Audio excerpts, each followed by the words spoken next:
بسم الله الرحمن الرحيم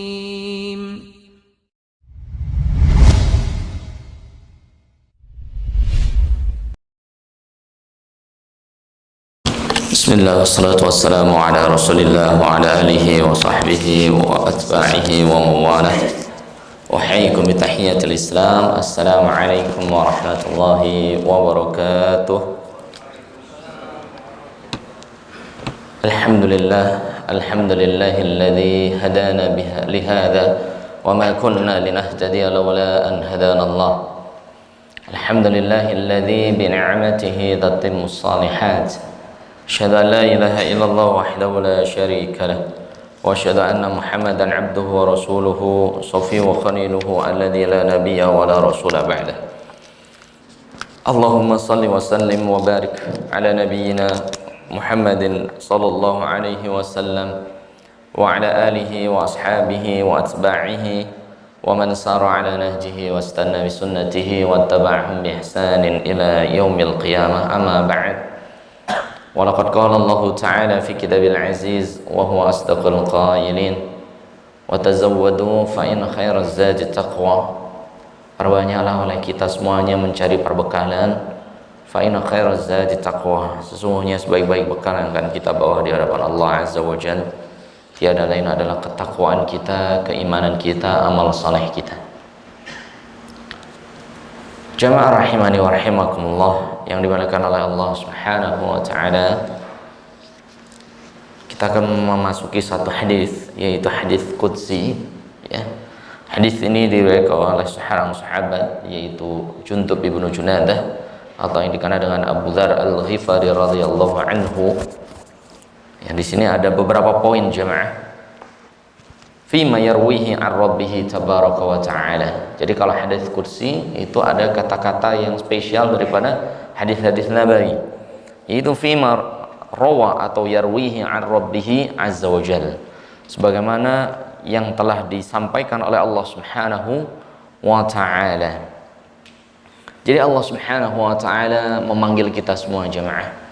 Panggilan beliau yang pertama, ya ibadi inni haramtu adz-dzulma ala nafsi wa ja'altuhu bainakum muharraman fala tadzalamu.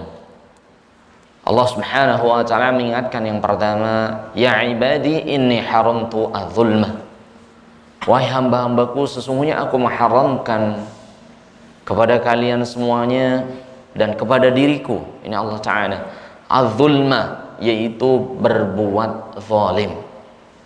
Dalam bahasa, zalim ini dari kata zalama yadlimu wad'u syai'a fi ghairi mahallihi, yaitu meletakkan sesuatu tidak sesuai dengan tempatnya, menempatkan sesuatu tidak sesuai dengan proporsinya. Itu yang dikenal dengan kezaliman. Dan Allah Ta'ala mengingatkan, ya ibadi inni haramtu zulma ala nafsi. Sesungguhnya aku mengharamkan kezaliman pada diriku. Wa ja'altuhu bainakum muharraman fala tadhallamu. Dan aku menjadikan kezaliman itu pun terlarang di antara kalian jemaah. Ya, hadis ini berkaitan dengan ada seorang wanita namanya Imra'atun Makhzumiyatun, yang dia berasal dari golongan Makhzumi. Ya, ada Bani Makhzum, ada Banu Quraisy. Ya, kalau Yahudi Banu Quraidah. Nah, ini adalah bani-bani atau kabilah-kabilah yang hidup di Mekah jemaah. Jadi ada seorang wanita Imra'atun Makhzumiyatun. Makhzumi itu salah satu kabilah syarifah yang sangat agung, sangat mulia, sebagaimana Quraisy. Sarokot. Wanita ini melakukan, na'udzubillah, yaitu pencurian. Namun dia pejabat cuma. Jadi pejabat ini atau wanita ini mencuri lebih dari 1/4 dinar. Ya. Seseorang yang mencuri seperempat dinar, maka berlaku hukum kisos, yaitu potong tangan cuma. Ya. 1/4 dinar. 1 dinar kurang lebih 4,25 gram emas. Jadi kalau dia mencuri 1,5 gram atau 1,25 gram, ini sudah berlaku hukum kisos. Kalau uang 1 juta ya 1.250.000 itu berlaku apa? Kisos. Ya. Kemudian Khobar ini rame di kota Mekah. Terjadi bahwasanya seorang yang pejabat, seorang yang luar biasa mempunyai pangkat melakukan kezaliman, yaitu dengan melakukan pencurian. Jemaah Allah Subhanahu wa taala. Maka orang-orang Banu Makhzum ini mendatangi orang yang paling dicintai Rasulullah sallallahu alaihi wasallam. Mencintai siapa? Mendatangi orang yang paling, kalau orang ini ngomong pasti Rasulullah dengar. Siapa namanya? Usamah bin Zaid. Jadi mendatangi Usamah bin Zaid yang dikenal dengan Hibbu Rasulillah, yaitu adalah kekasihnya Rasulullah sallallahu alaihi wasallam. Jadi Usamah ini mendatangi Rasulullah sallallahu alaihi wasallam, "Ya Rasulullah, saya ini utusan dari Bani Makhzum. Saya akan memberikan bantuan kepada wanita tersebut, bahwasanya wanita tersebut tolong Rasul dibebaskan. Karena dia syarifah, orang yang sangat mulia, wanita yang sangat punya kedudukan dalam kaumnya, melakukan korupsi atau melakukan kezaliman." Maka Rasulullah SAW bersabda, "Atashfa'u haddan min hududillah?" Wa Usama bin Zaid, apakah engkau akan memberikan bantuan bagi orang yang berbuat salah? Ini jemaah. Maka Nabi SAW beliau bersabda, "Lau kana Fatimata binta Muhammadin saraqat laqata'tu yadah." Bahkan wahai Usama bin Zaid, wahai kaum Makhzum, seandainya putriku sendiri, yaitu Fatimah binti Muhammadin sallallahu alaihi wasallam, saraqat, dia yang mencuri, laqata'tu yadah, sesungguhnya saya yang akan menegakkan kisos, memotong tangan Fatimah dengan tanganku sendiri. Ini jemaah. Kemudian Rasulullah SAW bersabda, "Innama ahlaka man qablakum." Sesungguhnya yang merusak, menghancurkan umat-umat sebelum kalian, perusahaan, negara, negeri, suatu kampung, idza saraqa fihi syarif tarakuhu wa idza saraqa fihi mudha'if aqamu alaihil hadd. Sesungguhnya yang merusak umat-umat sebelum kalian, ketika yang mencuri atau melakukan kezaliman itu syarif, orang yang mulia, orang yang punya kedudukan, tarokuhu, mereka pun meninggalkannya, nggak dihukum, dan rame-rame untuk bantu orang tersebut. Ini penyebab apa? Kerusakan umat-umat sebelum kita, jemaah. Sebaliknya, wa idza saraqa fihi mudha'if, namun kalau pelakunya, mohon maaf, orang yang nggak mampu, orang nggak punya kedudukan, aqamu alaihil had, mereka berbondong-bondong, beramai-ramai menghukum orang tersebut dengan dihad. Kalau mencuri ya dipotong tangan kanannya, jemaah. Ini jemaah Allah Subhanahu wa taala. Pokoknya Islam itu mengajarkan kepada kita apa, jemaah? Keadilan. Siapapun itu yang berbuat salah, bahkan anak kita sendiri, bahkan dia orang tua kita sendiri, dan Rasulullah sebagai hakim di saat itu beliau mengatakan dengan tegas, seandainya putriku sendiri yang mencuri dan terbukti dia mencuri, laqata'tu yadah, sesungguhnya aku sendiri yang akan memotong tangan dari Fatimah binti Muhammadin sallallahu alaihi wasallam. Kemudian jamaah rahimani wa rahimakumullah, maka Allah Subhanahu wa taala, Rasulullah berpesan kepada panglima besar kaum muslimin, yaitu Mu'adz bin Jabal radhiyallahu anhu. Sebelum beliau utus ke Yaman, Rasulullah SAW berpesan, "Innaka sata'ti qauman min ahlil kitab." Wahai Mu'adz, engkau nanti akan mendatangi Yaman. Yaman ini ahli kitab, artinya Yahudi dan Nasrani hidup di Yaman sampai sekarang, jemaah. Di Sana'a ini separuh-separuh, ada Yahudi, ada Nasara, ada Muslimun, mayoritas Muslim. Di zaman Nabi SAW hanya Yahudi dan Nasrani. "Innaka sata'ti qauman min ahlil kitab." Sesungguhnya engkau akan mendatangi nanti penduduk Yaman itu ahli kitab, kalau enggak Yahudi dan Nasrani. Kemudian hadisnya panjang, intinya Rasulullah SAW bersabda, "Ittaqi da'watal mazlum." Wahai Mu'adz, hati-hati dengan doa orang yang dizalimi. Fa innahu laisa bainahu wa bainallahi hijab. Sesungguhnya orang yang dizalimi itu antara dia dan Allah itu nggak ada penghalang lagi, jemaah. Langsung ketika orang yang berbuat dizalimi berdoa kepada Allah Subhanahu wa taala, mustajabah. Nggak akan ada penghalang antara dia dan Allah Subhanahu wa taala. Ittaqi da'watal mazlum fa innahu laisa bainahu wa bainallahi hijab. Hati-hati jemaah. Jangan sekali-kali kita berbuat zalim. Zalim itu bukan hanya ngambil hak orang lain, jemaah. Kezaliman itu banyak. Contohnya apa? Yang paling gampang yaitu Rasulullah SAW bersabda, la yu'minu ahadukum la yu'min ahadukum alladhi yu'dhi jarahu. Sesungguhnya tidak ada kata beriman dan dia orang yang berzalim. Siapa? Yaitu orang yang menyakiti tetangganya. Contoh apa? Kezaliman dengan tetangga.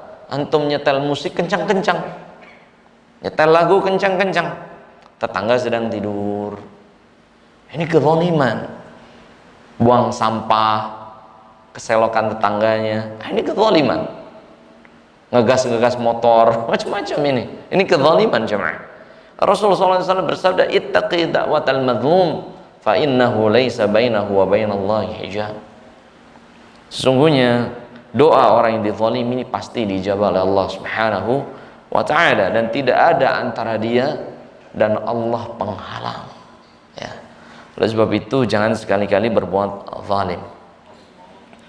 Dan Allah tabaraka wa taala berfirman di surah An-Nisa ayat 40. Jadi Rasulullah SAW memanggil Abdullah bin Mas'ud radhiyallahu anhu. Ya Abdullah bin Mas'ud, iqra' alayya al-Qur'an. Wahai Abdullah bin Mas'ud, tolong bacakan Al-Quran kepada aku, wahai Abdullah. Maka Abdullah bertanya kepada Rasulullah, ya Rasulullah, kaifa qara'tu wal Qur'anu unzila alaik. Ya Rasulullah, ana malu baca Al-Quran. Al-Quran ini turun langsung kepadamu, wahai Rasulullah. Maka Rasulullah SAW bersabda, uhibbu an asma'a min ghairi. Saya pengen dengar Al-Quran dari selainku, dari engkau, wahai Abdullah bin Mas'ud. Jadi ayatnya berkaitan dengan ini, jemaah. Kemudian Abdullah bin Mas'ud membaca surat An-Nisa dari ayat pertama. Ya ayuhan nasu taqu rabbakumul ladzi khalaqakum min nafsin wahidah wa khalaqa minha zawjaha wa batha minhuma rijalan katsiran wa nisaa'a wattaqullaha alladzi tasaaluna bihi wal arham. Sampai ayat 40 dan 41. Ketika ayat 40 Abdullah bin Mas'ud membaca, innallaha la yadhlimu mithqala dzarrah. Sesungguhnya Allah tidak pernah berbuat zalim sekecil apapun. Mithqala dzarrah, walaupun sebiji atom. Ini Rasul nggak pernah berbuat zalim, jangan. Walaupun sebiji atom. Mohon maaf, Allah tidak pernah berbuat zalim. Walaupun kezaliman itu mithqala dzarrah, sekecil atom. Artinya Allah itu sangat adil, jemaah.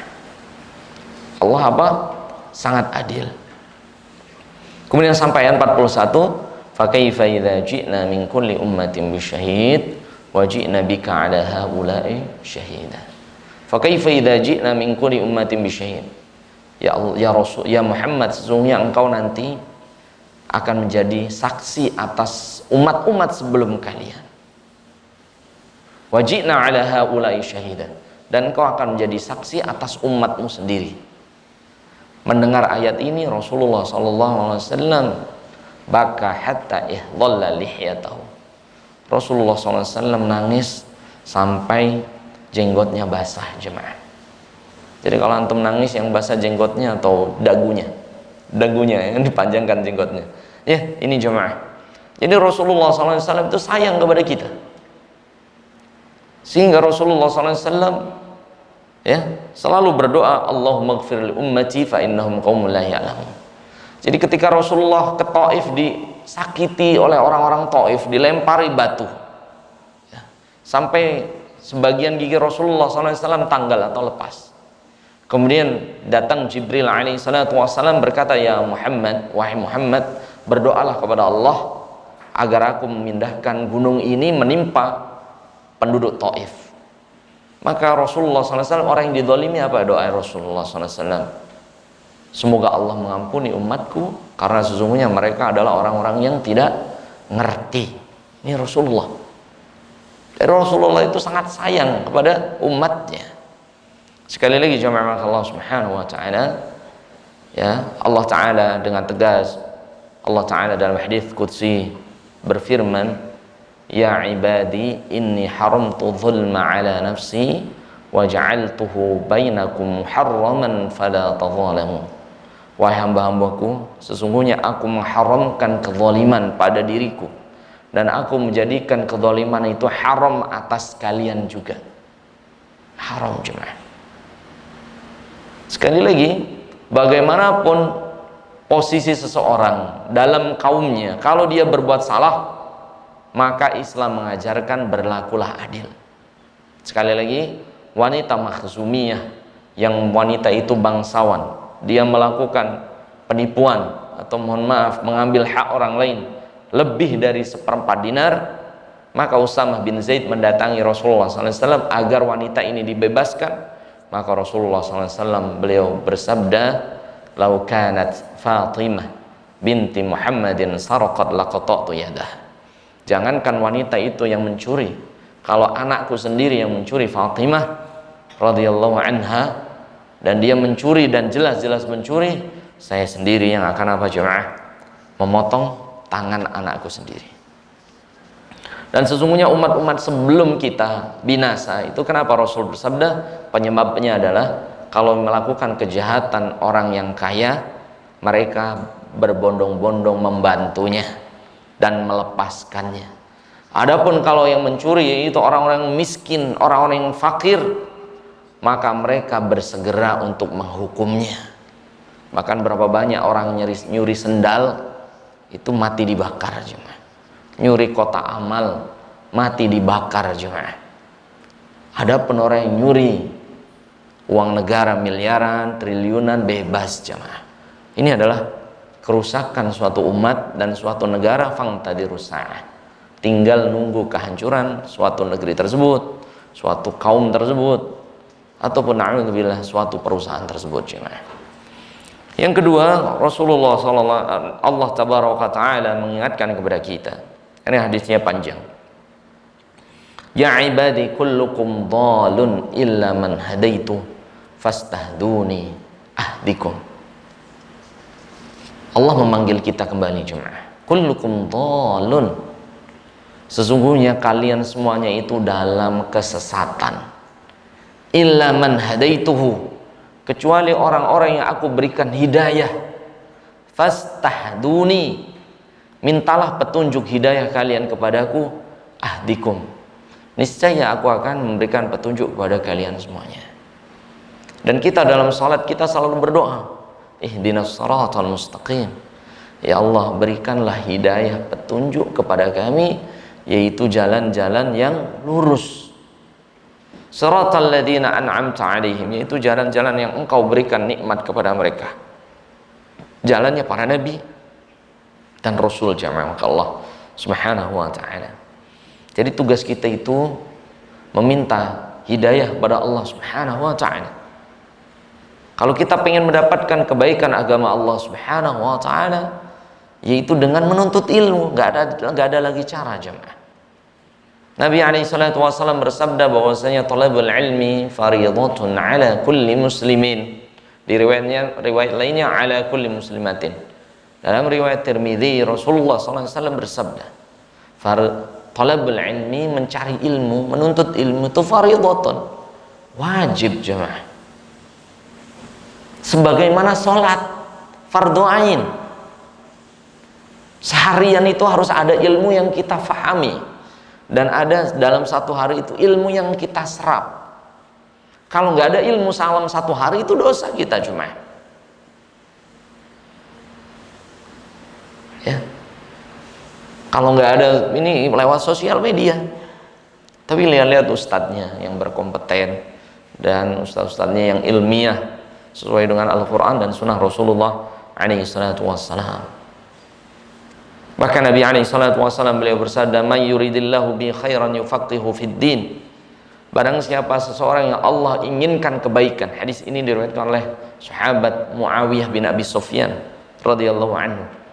Barang siapa seseorang yang Allah inginkan kebaikan untuk dunia dan akhiratnya, yufaqihu fid din. Allah fahamkan orang tersebut atas agamanya. Ya. Orang yang Allah inginkan kebaikan, mohon maaf, bukan yang diberikan jabatan, bukan yang diberikan harta, mohon maaf, bukan yang diberikan kedudukan, bukan yang diberikan sawah, ini itu, bukan. Orang yang Allah ingin kebaikan padanya, yufaqihu fid din. Allah fahamkan orang tersebut dengan agama Islam. Karena jabatan kalau nggak ada agama, jabatan itu untuk berbuat zalim. Kalau orang punya harta, nggak punya agama, harta itu dipergunakan untuk maksiat. Orang itu punya anak istri, nggak ngerti agama, anak istrinya bisa tersesat jemaah. Nggak diajarkan sholat, nggak diajarkan hijab, diajarkan nyanyi-nyanyi, karaoke. Ya, la haula wala quwwata illa billah. Man yuridillahu bi khairan yufaqihu fid din. Barang siapa seseorang yang Allah inginkan kebaikan pada orang tersebut, baik urusan dunia dan akhiratnya, Allah fahamkan orang tersebut akan agamanya. Jadi jangan malas-malas menuntut ilmu jemaah. Di mana di situ ada raudhatun min riyadil jannah, taman-taman surga, datengin. Dan taman-taman surga itu adalah apa? Majelis ilmu, datengin walaupun sesaat. Dan jangan kita pernah mengharap ketika kita memberikan ilmu kepada orang itu mendapatkan hidayah dari Allah. Belum tentu. Kita udah ngajak anak istri kita untuk taat kepada Allah, qadarullah belum jadi wanita yang salehah, anak-anaknya masih sudah diatur, sabar. Mungkin ada di antara kita orang tuanya yang sudah kita ajarkan agama Allah dan lain sebagainya, tapi susah untuk taat kepada Allah, sabar. Ya. Bahkan Nabi SAW ketika pamannya tidak masuk agama Allah, Abu Talib, Rasulullah sedih. Beliau yang selalu merawat dari beliau kecil, yang menikahkan beliau dengan Khadijah binti Khuwailid pun pamannya. Namun qadarullah ma syaa fa'al, pamannya tidak masuk agama Allah. Sehingga Rasulullah dalam tahun tersebut sedih, dikenal dengan Amul Khuzni, tahun kesedihan.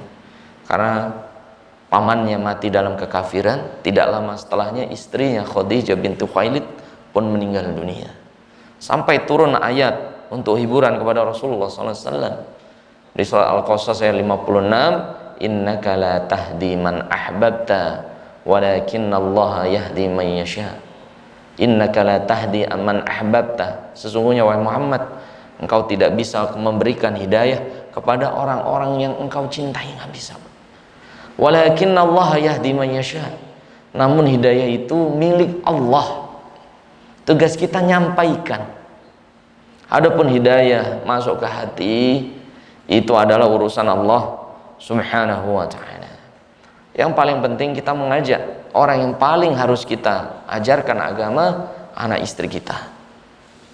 Allah Ta'ala berfirman surat Tahrim ayat 6, ya ayyuhalladzina amanu qu anfusakum wa ahlikum nar. Wahai orang-orang yang beriman, jagalah dirimu dan keluargamu dari api nerakanya Allah Subhanahu wa ta'ala. Itu yang wajib. Ya. Jangan sampai kita ngajak orang lain untuk beribadah kepada Allah, untuk taat kepada Allah, kita mengabaikan anak istri kita. Kita melupakan orang tua kita. Kita melupakan saudara-saudara kandung kita. Nah, ini padahal mereka lebih berhak untuk mendapatkan bimbingan dari kita. Yang ketiga, jamaah Allah Subhanahu wa ta'ala, Allah Ta'ala mengingatkan kita, ya ibadi kullukum ja'i'un illa man at'amtuhu fastad'imuni at'imkum. Wahai hamba-hambaku, sesungguhnya kalian semua itu ja'i', dalam kondisi kelaparan. Illa man at'amtuhu, kecuali orang-orang yang aku berikan makan, jemaah. Fastad'imuni at'imkum. Maka mintalah kepadaku rezeki, niscaya aku akan beri rezeki kepada kalian. Jemaah, ada Israiliyat. Jadi Israiliyat itu ya adalah kisah dalam satu kitab Israiliyat, bahwasannya suatu hari ada pengemis yang mendatangi Nabi Ibrahim alaihi salatu wassalam, yang dia itu orang kafir, jemaah, yang sudah sangat tua. Maka Nabi Ibrahim alaihi salatu wassalam didatangi oleh orang yang fakir ini, meminta, ya Ibrahim, anfiqni, tolong anak kelaparan. Engkau nabi-nabi Allah, engkau ini orang yang sangat mulia, tolong berikan makan kepadaku, anak kelaparan. Maka Nabi Ibrahim alaihissalatu wassalam melihat yang datang itu orang kafir, non muslim. Maka Nabi Ibrahim alaihissalatu wassalam beliau berkata, la at'amtuk, karena engkau bukan dari umatku, ana nggak beri makan pada antum. Masya Allah, jemaah. Maka lelaki ini pun yang tua tadi pergi meninggalkan Nabi Ibrahim alaihissalatu wassalam. Kemudian Allah Ta'ala memanggil Nabi Ibrahim alaihissalatu wassalam, ya Ibrahim, sesungguhnya orang tadi telah aku beri makan selama 60 tahun, padahal dia selalu memusuhiku, mencaciku, menghinaku. Ini Allah Ta'ala. Ala tud'imhu, kenapa engkau tidak mau memberikan makan kepada dia? Padahal ana memberikan makan kepada orang yang musuhiku lebih dari 60 tahun. Ini minta kepada engkau, kenapa engkau enggak memberikan makan? Ini jemaah. Artinya jemaah rahimani wa rahimakumullah, maka Allah Subhanahu wa taala, sifat Rahman dan Rahimnya Allah itu Allah memberikan rezeki kepada semua makhluk, jemaah. Baik dia yang beriman kepada Allah ataupun yang dia musuh Allah, itu tetap Allah kasih rezeki. Itulah Allah, zat yang maha pengasih, zat yang maha pemurah.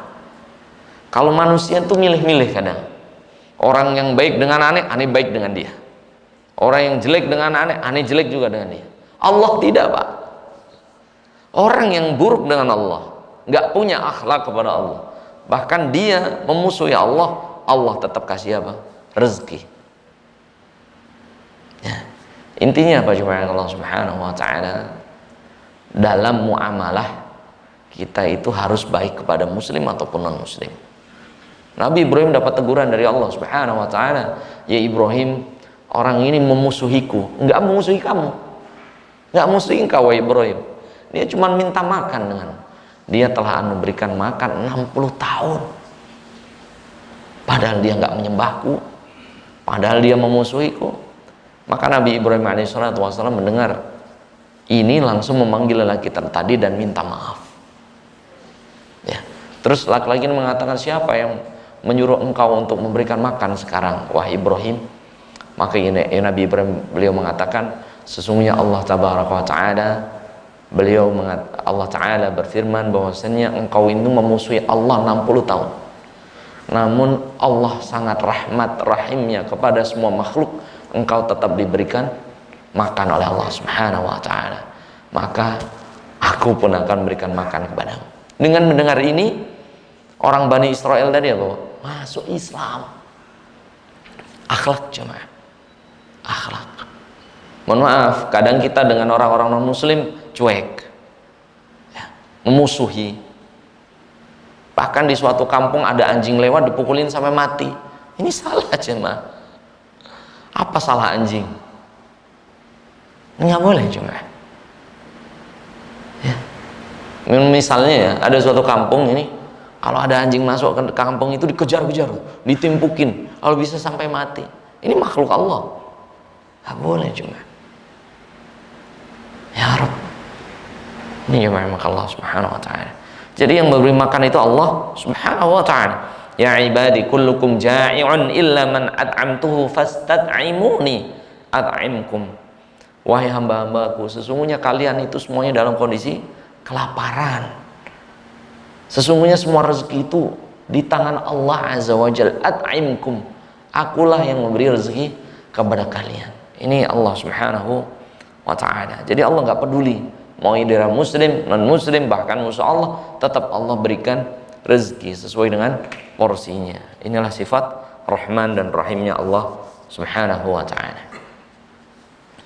Yang keempat, jamaah Allah Subhanahu wa ta'ala, Allah ta'ala memanggil kita lagi, ya ibadi kullukum 'arin illa man kasautuhu fastaksuni aksukum.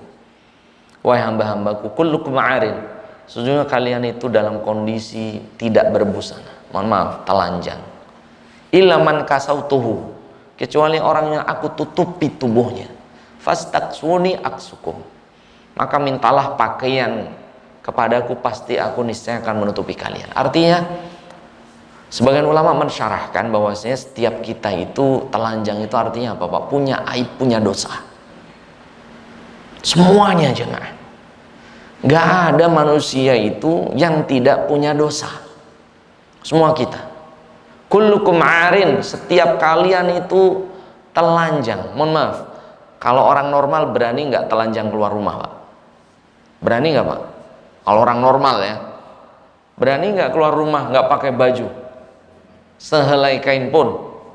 Allah yang nggak berani, karena dia tahu auratnya banyak. Tapi yang aneh itu banyak perempuan pakai celana pendek berani keluar rumah, ini kan aneh. Sampai ke bandara, ini minum apa ini obatnya? Obat apa yang dimana? Obat penahan malu. Ini jemaah. Jadi artinya Allah Ta'ala itu menutupi aib kita.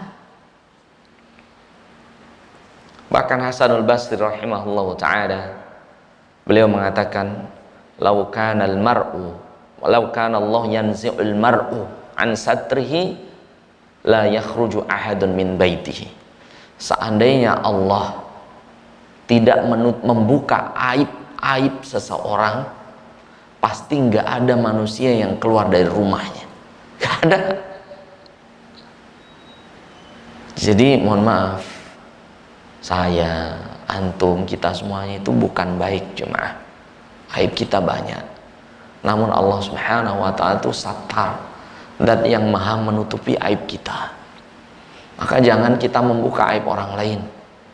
Nabi SAW beliau bersabda bahwasanya man sattara musliman sattarallahu uyubahu yaumal qiyamah. Barang siapa seseorang menutupi dosa-dosa saudaranya, aib-aib keburukan saudaranya, sattarallahu yaumal qiyamah, Allah akan menutupi aib orang tersebut nanti di yaumil qiyamah. Ini jemaah, dosa kita banyak, semua kita jemaah. Kullu bani Adam khata' wa khairul khata'ina tawwabun. Setiap bani Adam ini penuh dosa. Ya, nggak ada yang tidak luput dari kesalahan dan dosa. Tugas kita itu banyak istighfar kepada Allah Subhanahu wa ta'ala, memperbaiki diri dan menutupi aib-aib saudara kita, agar Allah menutupi aib kita baik di dunia ataupun di akhirat nanti, jemaah. Amin ya rabbal alamin. Yang kelima, 5 menit lagi. Ya ibadi innakum tukhti'una bil laili wan nahar wa ana aghfiru dhunuba jami'a fastaghfiruni aghfir lakum. Allah Ta'ala lagi mengabarkan kepada kita, ya ibadi innakum tukhti'una bil laili wan nahar. Wahai hamba-hambaku, sesungguhnya kalian ini pelaku-pelaku dosa, baik di siang hari atau di malam hari. Kita nggak ada yang bisa luput dari dosa, jemaah. Dari kita bangun tidur, kita buka handphone, apa yang kita tonton sudah dosa. Sampai kita ke kantor, penuh dosa lagi. Di perjalanan, la haula wala quwwata illa billah. Sampai sebelum tidur pun kita buka handphone lagi, dosa semua. Sehingga Allah Ta'ala yang paling tahu, innakum tukhti'una al-laili wan nahar. Sesungguhnya kalian itu selalu bermaksiat kepadaku baik di siang atau malam hari. Tugas kita apa, Pak? Fastaghfiruni aghfir lakum. Perbanyaklah beristighfar kepadaku, bertobat kepadaku, kata Allah. Aghfir lakum. Niscaya Allah akan mengampuni kita, cuma gak ada kita yang luput dari dosa. Bahkan Nabi SAW diriwayatkan oleh Ibnu Abbas radhiyallahu anhu beristighfar setiap hari 70 kali. Di riwayat Abu Hurairah, Rasulullah SAW beristighfar kepada Allah, bertobat kepada Allah sehari 100 kali. Padahal Rasulullah SAW maksum, telah diampuni dosa beliau yang telah lalu dan yang akan datang. Jemaah Allah Subhanahu wa ta'ala. Ini jemaah, jadi ada 7 ya dari hadis ini. Yang pertama yaitu tentang kezaliman tadi, hati-hati. Yang kedua tentang bab hidayah. yang ketiga bab rezeki, yang empat bab taubat. Adapun yang kelima dan keenam dan ketujuh insyaallah taala menyambung di materi selanjutnya. Semoga Allah Subhanahu wa taala mengampuni dosa kita dan semoga Allah Subhanahu wa taala menjadikan kita hamba-hamba yang soleh, hamba-hamba yang taat kepada Allah, taat kepada Rasulnya, dan semoga Allah Subhanahu wa taala memasukkan kita ke dalam hamba-hambanya dan kita diampuni Allah, dan semoga Allah mewafatkan kita semuanya dalam keadaan husnul khatimah. Allahu a'lamu bissawab wa nakhtatim bilhamdulillah alhamdulillahi rabbil alamin wa nakhtatim bidu'ai kafaratul majlis. Subhanakallahumma wa bihamdika asyhadu an la ilaha illa anta astaghfiruka wa atubu ilaika. Assalamualaikum warahmatullahi wabarakatuh.